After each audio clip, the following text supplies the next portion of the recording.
Olá, sexto ano. Hoje eu trago para vocês mais uma aula de redação, no nosso livro de produção de texto, tá bom? Nós paramos na página 129, 128, perdão. Então vamos lá. Leia os trechos a seguir. Pesquisadores do Instituto de Neurociência da Universidade do Estado da Geórgia conseguiram modificar os padrões cerebrais de duas espécies diferentes de animais para fazê-las comportarem-se do mesmo modo. O grupo utilizou duas variações dos músculos nudibrânquios para o experimento, o melib-leonina e o Dendronotus iris. Baseando-se em um estudo anterior, os cientistas sabiam que as duas espécies possuíam basicamente o mesmo sistema nervoso e jeito de movimentar-se pela água, mas não o mesmo circuito neurológico para completar a tarefa. A advocacia voluntária é tema da entrevista da semana. Para entender quem são e como atuam esses profissionais, entrevistamos o Dr. Marcos Roberto Fux, diretor executivo do Instituto Pro Bono, um programa de fomentação de advocacia voluntária. Meu advogado. Em linhas gerais, qual a diferença entre a atuação do advogado como voluntário e pro bono?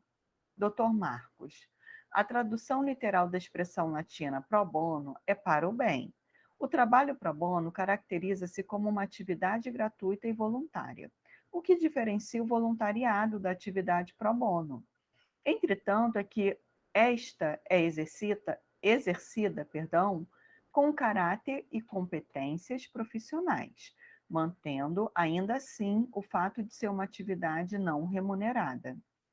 A advocacia pro bono significa, portanto, a advocacia para o bem e pode ser definida como a prestação gratuita de serviços jurídicos na promoção do acesso à justiça.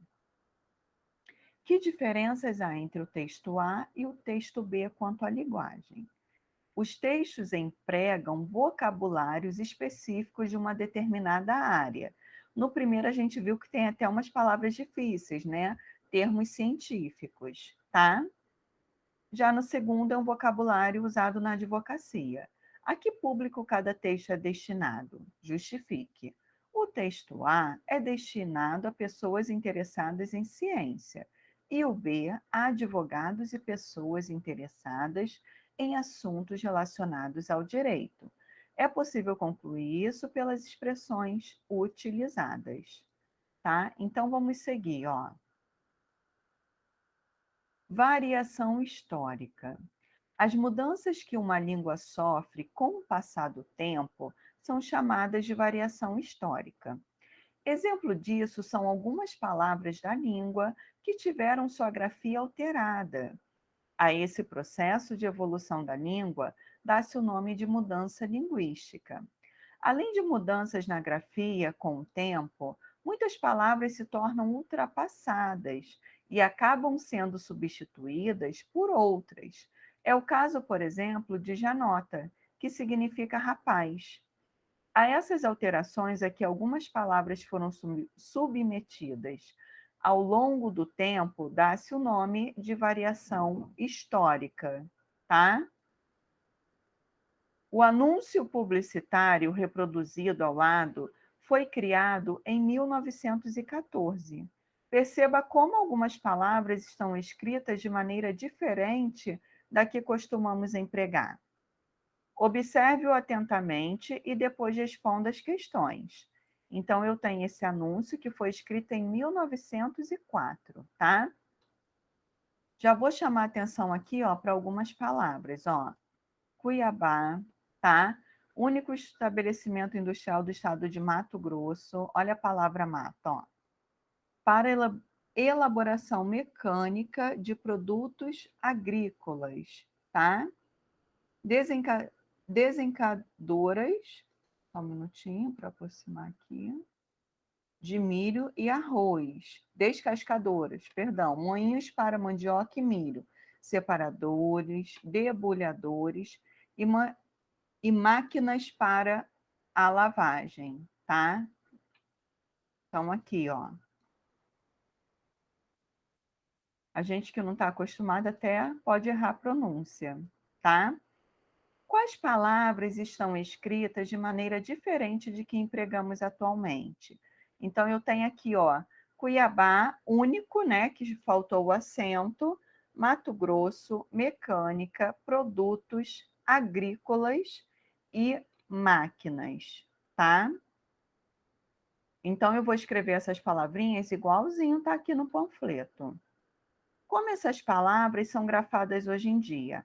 Aí sim, aí eu vou usar as palavras como a gente usa hoje em dia, escrever, né? Usar a grafia dos dias atuais. Cuiabá, único, Mato Grosso, mecânica, produtos agrícolas e máquinas, respectivamente. A língua portuguesa, ela passa também por algumas. Só um minutinho. O que a gente chama de reforma ortográfica, tá? Então, a partir de cada reforma, eu tenho a mudança dessas palavras, tá bom? Então, vamos dar continuidade, ó. O e-mail, como a gente viu, né? O e-mail é um gênero textual veiculado em um sistema eletrônico, nós vimos isso, né? O registro empregado pode ser formal ou informal. Cabe à pessoa identificar o destinatário, né, e adequar o seu vocabulário, tá? Ou seja, vai depender da situação comunicativa.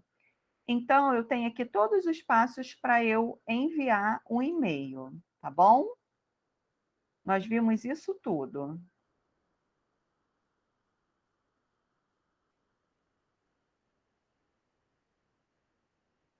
Aqui, ó, eu tenho algumas dicas, né, que eu devo tomar com o e-mail, porque infelizmente, através do e-mail, eu posso receber alguns vírus, né?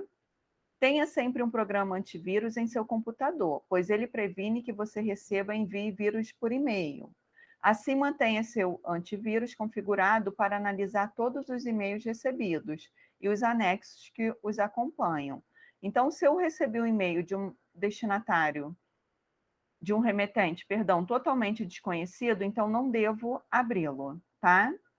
Infelizmente, algumas situações podem danificar o seu computador por meio de propostas aparentemente muito interessantes ou vantajosas, ou levando o usuário a instalar programas espiões no próprio equipamento, tá?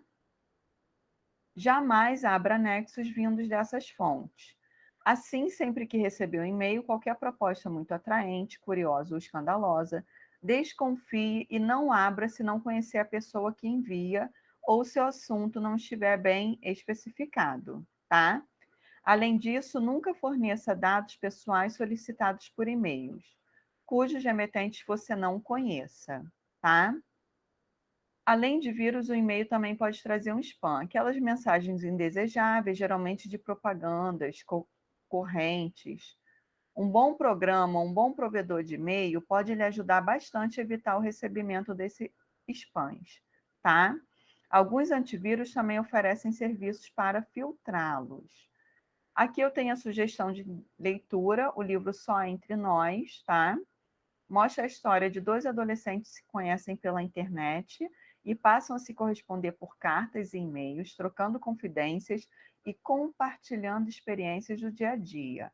Ao longo de suas conversas, falam sobre o amor e a amizade. Tá bom? Então é isso, né? Acabamos de ver tudo aqui de e-mail. Vamos iniciar o nosso capítulo notícia de texto, tá bom? Então, eu vou deixar aqui, ó, como sugestão de atividade, a página 136, tá bom? Agradeço pela atenção de vocês. Até a próxima aula. Tchau, tchau.